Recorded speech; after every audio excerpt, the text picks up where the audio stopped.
A lot of y'all's colorism understanding is on the one-on-one level, and I need y'all to step your cookies up. So that's what we're going to do in today's video.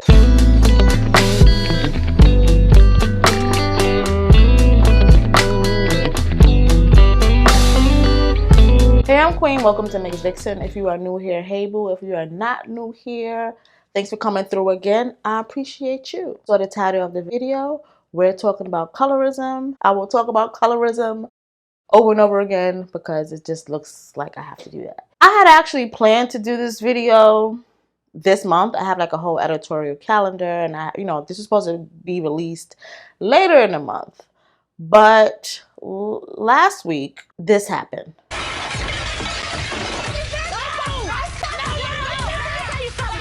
bitch should have died. You want to mention my kid? You should have died, bitch. You monkey. You blue monkey. Because of the incident that happened between Erica Mena and Spice, the racist, colorist incident, I might add, I decided to record this earlier and get it out because it has been really irking me for the longest on people's very basic, flat, not in-depth understandings of colorism, because it's harmful to dark-skinned people, and we are not going to get it together. We're not going to dismantle anti-blackness if y'all don't understand colorism. So yeah, let's get into it. So in case you do not know, Erica Mena, Spice are both on Love and Hip Hop. I have not watched the season. I actually one of the few people who discontinued watching it. It is a ridiculous show that I enjoy. I love trash television because a lot of the work that I do is so heavy that I need some trash to kind of level out my sanity. I haven't been watching this season though because it moved to MTV, and that's just too much work for me. It's just too much work. Should have stayed on VH1. Anyway, I am not going to tell y'all the definition of colorism in this video. If you do not know the definition of colorism, I need you to stop this video and get on the internet and look into what that is and be embarrassed that at this point you don't know what colorism is. Unless you're a child, I'll give you, if you're a child, sure. If you're a child watching this video, I don't know why you are. You should be using YouTube Kids. But if you're here, you're here. But I'm not explaining the definition of colorism. It is redundant that I have to still explain what the hell that system is. But I have many videos about colorism, what it is, how it affects people of many different races, so on and so forth. I have put my playlist of all of the colorism videos I've done this far. I also have essays that I have written. I've done a lot of writing about colorism. That is also in the description box.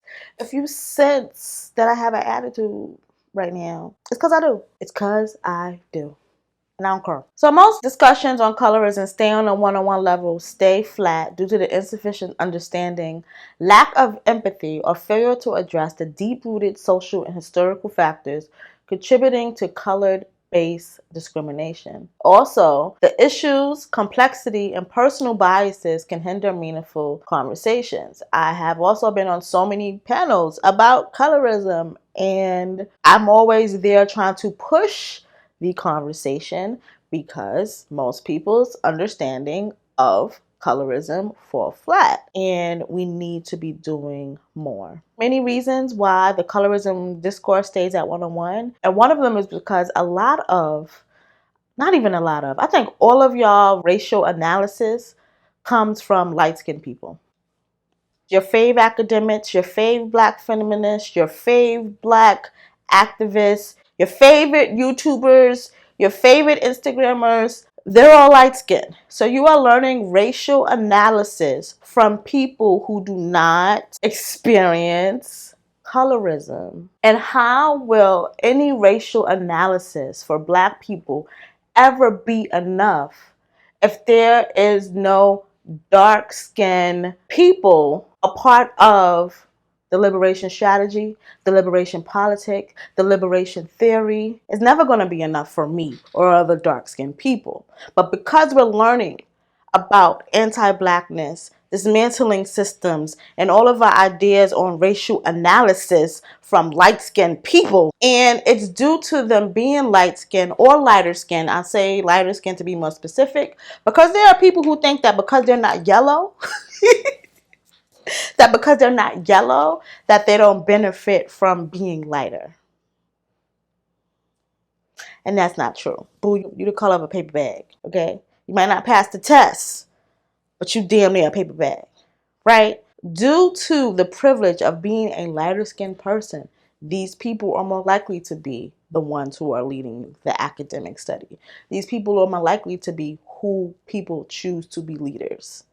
These people are more likely to be the more popular YouTubers or Instagrammers, authors who are writing what many of us value as Black thought. But that thought, because they are light skinned, is honestly not Black enough. And that's why these colorism conversations and anti-Black conversations fall so short. Anytime I see a light-skinned creator, and when I say creator, I also mean authors, academics, theorists, as well as YouTube video essayists and blog, whoever the hell you get your Black thought from, however medium you get that from, because I think that I like that it is a vast way that all of us are getting our theories and analysis. But all the conversations, or most of the conversations about colorism, are led by lighter skinned people. What is that doing? How are you deepening the discussion? Because it is not an experience you have.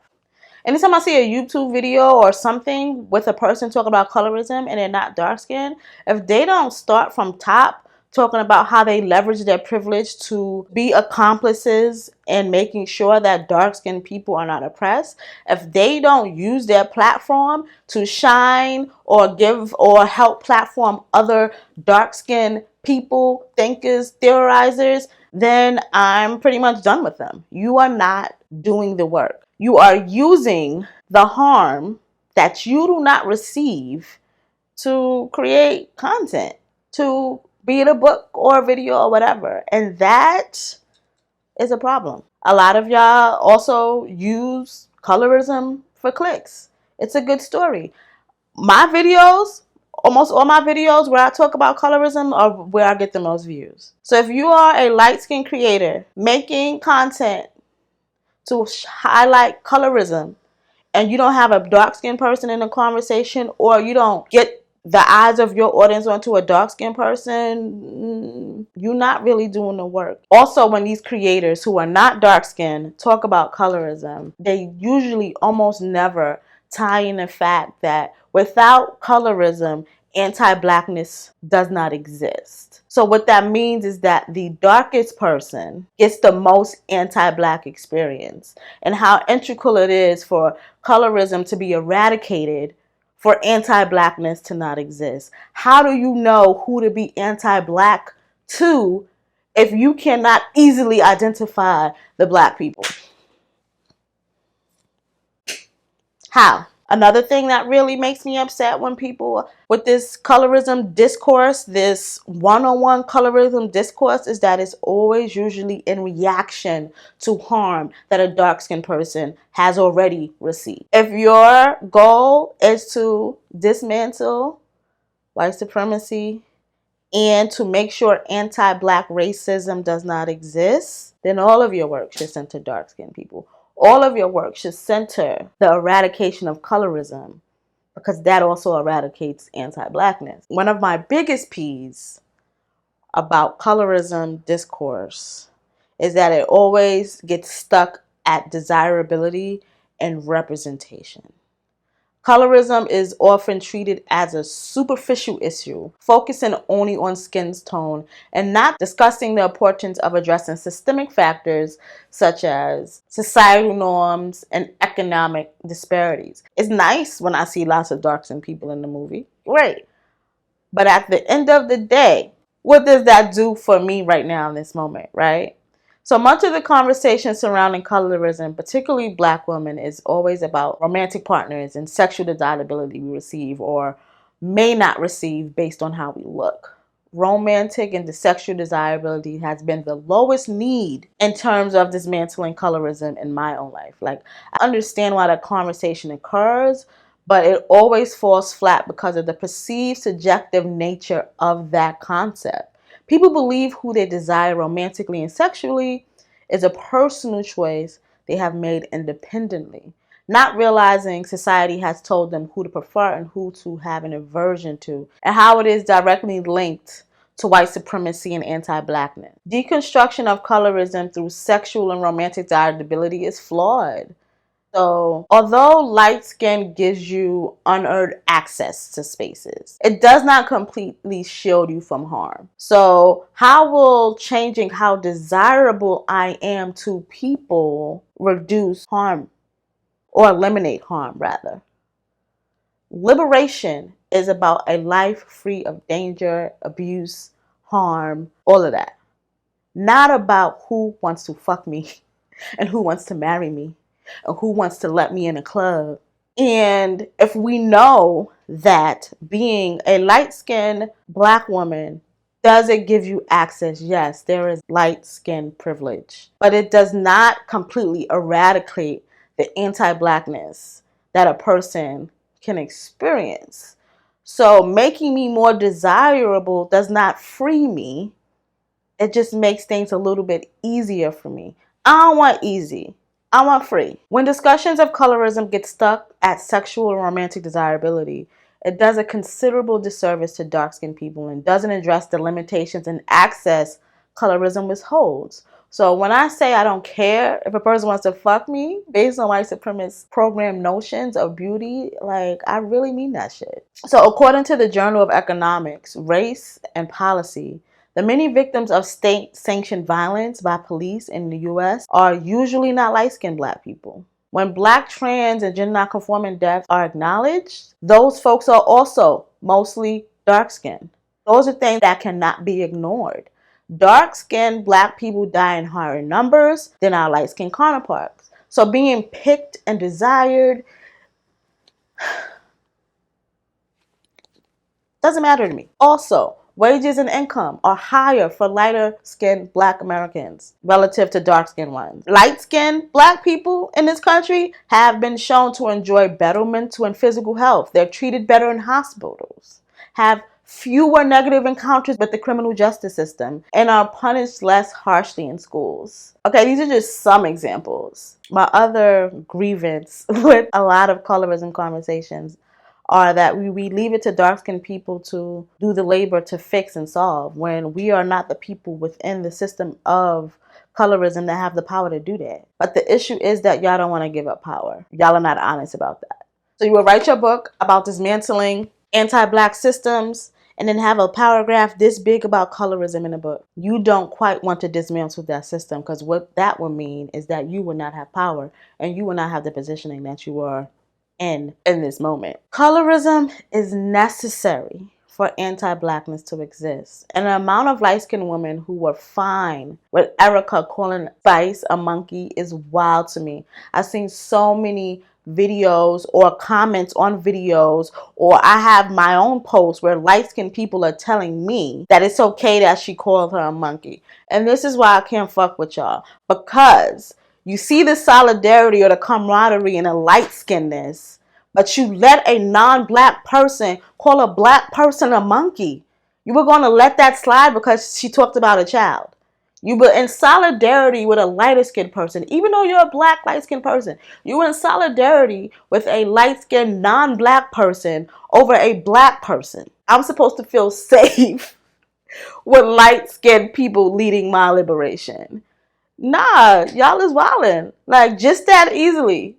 To all of y'all, it was okay for Erica to harm a black person. Erica ain't even black, but y'all was riding for her. Had more camaraderie with a racist person because of lightness. Whew. I'm telling you, like, it's wild, and it's why I'm upset, because everyone gets their racial analysis from light-skinned people. So many people did not see the harm in that non-black person calling a black dark-skinned person a monkey. Then there's people who are like cultural critics who do this work, who speak for Black people in these online spaces, and they are saying that this is racism. This is not colorism. Because a non-Black person said this. This is racism. This is not colorism. This is dismissing colorism. When a dark-skinned person is harmed and you dismiss colorism. A lighter-skinned person says a racial slur to a dark-skinned person, you think colorism didn't motivate that? And that's really what made me like just jumpstart and just fast forward this video. I didn't even write an outline for this video. I just put on my makeup and put on the lights because I'm just so upset and so disappointed with people who I thought read books. With people who I thought did this work. But you learned about colorism from Alice Walker, who is not dark-skinned. You learned about colorism from Toni Morrison, who is also not dark-skinned. So you don't know. You don't know. What Erica Mena said was also colorist, and y'all gotta stop dismissing that. How many times have you ever heard a light-skinned person called a monkey? How many times?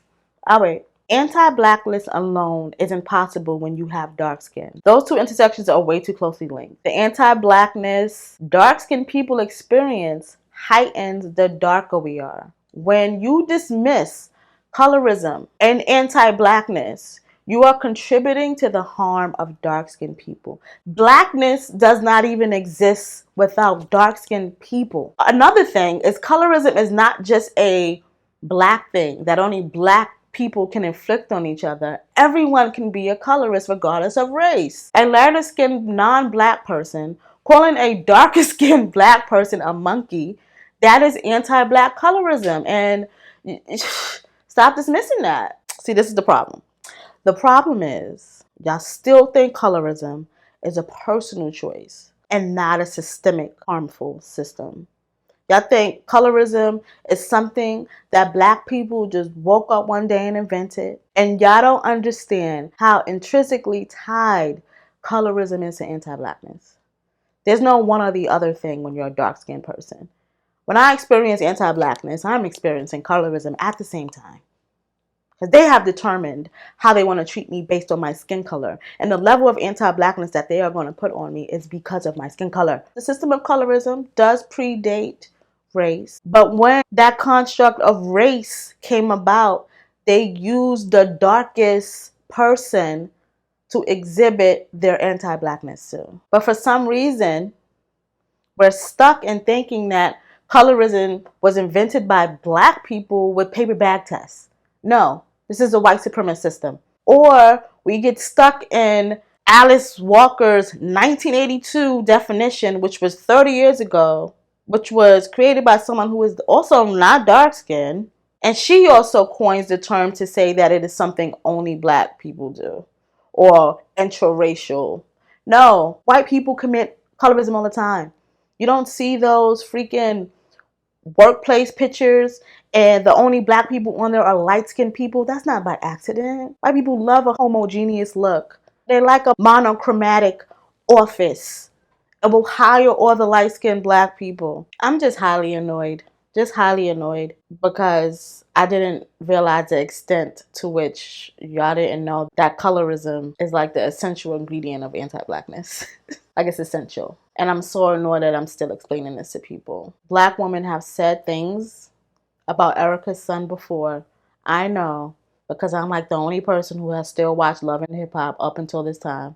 Bitch, how do we speak Spanish the real way? Go take care of your son, dummy. Bitch, I am. Bitch, whatever. Bitch has got. I mean, she ain't called just Brittany a monkey, but she called Spice a monkey. But she ain't calling people a monkey. And I wonder why. So I'm hoping that this video has encouraged you to seek a deeper understanding of colorism, because anti-Blackness cannot be eradicated if the darker person in the room isn't leading the strategy. It just can't.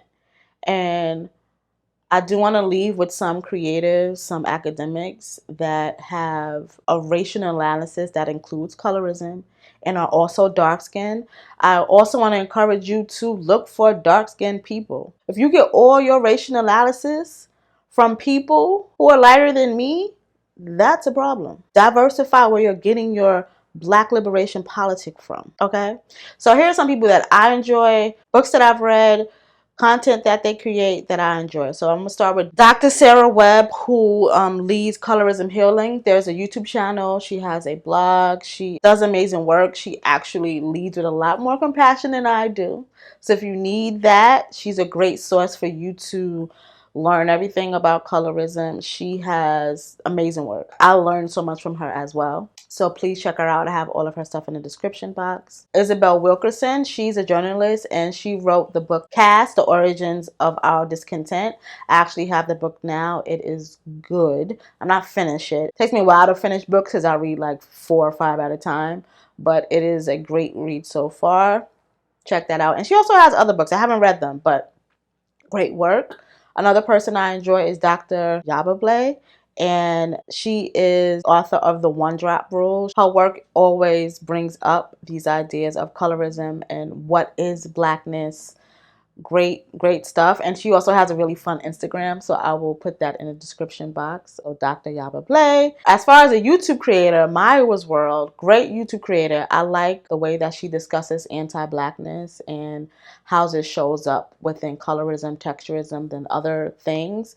Her dismantling of anti-blackness politic is very attached to the dismantling of colorism, texturism, featureism, all those things. So please check her out. I also enjoyed Deshaun Harrison. They are a black queer trans theorist and abolitionist. They are the author of the book Belly of the Beast. I've read that book. It is great. It's a really good book. I also follow them on social media and enjoy their work. So that is another person that you can get a black liberation politic from who is dark skinned. Last but not least is the Darkest Hue Instagram account. Her page is a safe space for dark skinned black girls, women, and femmes, facilitating the uncomfortable conversation. Her Instagram page is full of Instagram, what do you call those things? Instagram carousels that goes all into colorism and misogynoir, and she shows the ways in which colorism and misogynoir are very closely linked, and shows how misogynoir happens the worst to the darker skinned women, femmes, and girls. So check that out. I have links to all of those social media accounts in the description box. Open up who you are getting your racial analysis from. You cannot get a full, healthy racial analysis, black racial analysis from a light-skinned person. You can't. I've never seen it. I also encourage you to add any dark-skinned black liberationists, anyone who, racial critics. If you can add them in the description box, that'd be great, so that I can learn of some new people and everyone else who's watching this video can learn of new people as well. Thank you for reaching the end of this video. Put the darkest fist in the comments to let me know you got to the end of the video. And if you got to the end of the video, it shows me that you are real about dismantling colorism and that you're dead ass about dismantling anti-blackness. So I thank you for being at the end of this video. I thank all of my patrons. I didn't use it for this video because I didn't really have an outline, but I have a teleprompter now, and that is because the money that patrons have given me have made that easier. If you do not want to be a patron, so like you don't want to do another subscription, because I know like everything is a damn subscription, I do have links in the description box to, send me a little coin from Cash App or PayPal. If you just want to send me a little coin and you don't want to do a subscription, I totally understand. Thank you for watching this video, giving me a thumbs up. Those are also ways that you can help me out. So as always, remember, you are enough. You are a bad bitch. Stay fly, and I will see you in the next video. Bye.